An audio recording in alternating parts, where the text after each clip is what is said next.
बोला बोला पहाड़ा वाली मैया की शिव नारायण बोला बोला पहाड़ा वाली मैया की music director DJ Shiv Narayan.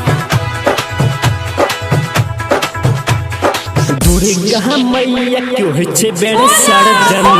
पहाड़ा वाली मैया की दुर्गा मैया क्यों है छे बेड़ सरजन बोला पहाड़ा वाली मैया की दुर्गा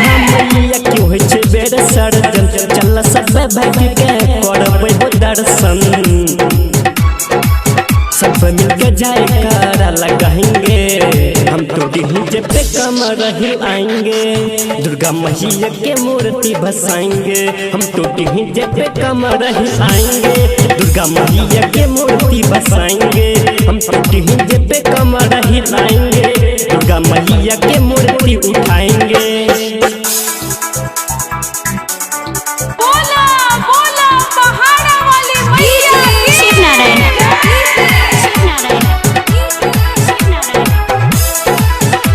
बोला बोला पहाड़ा वाली मैया की music director DJ Shiv Narayan.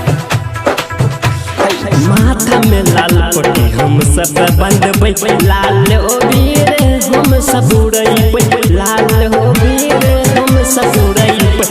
माथा में लाल पट्टी हम सब बंधबै लाल ओ वीर हम सब उड़ैबै सब साथी मिल के मूर्ति उठैबै जय माता जी बोलल हम सब जइबै सब मिल के जाए कारा लगाएंगे हम तो डीजे पे कमर हिलाएंगे दुर्गा मैया के मूर्ति बसाएंगे हम तो डीजे पे कमर हिलाएंगे दुर्गा मैया के मूर्ति बसाएंगे हम तो डीजे पे कमर हिलाएंगे दुर्गा मैया के मूर्ति उठाएंगे।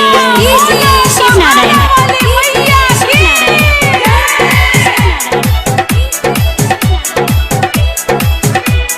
बोला बोला पहाड़ा वाली मैया की हर सही के छौड़ा के खूबे नचाएंगे मंटू यादव की भजन बजाएंगे मंटू यादव की भजन बजाएंगे पर सही के छौड़ा के खूबे नचाएंगे मंटू यादव की भजन बजाएंगे पर सही के डीजे पर गाना बजवाएंगे नाचल कूदल हम सब जाएंगे सब मिलकर जाए खाड़ा लगाएंगे हम तो डीजे पे कमर हिलाएंगे दुर्गा मैया के मूर्ति बसाएंगे हम तो डीजे पे कमर हिलाएंगे दुर्गा मैया के मूर्ति बसाएंगे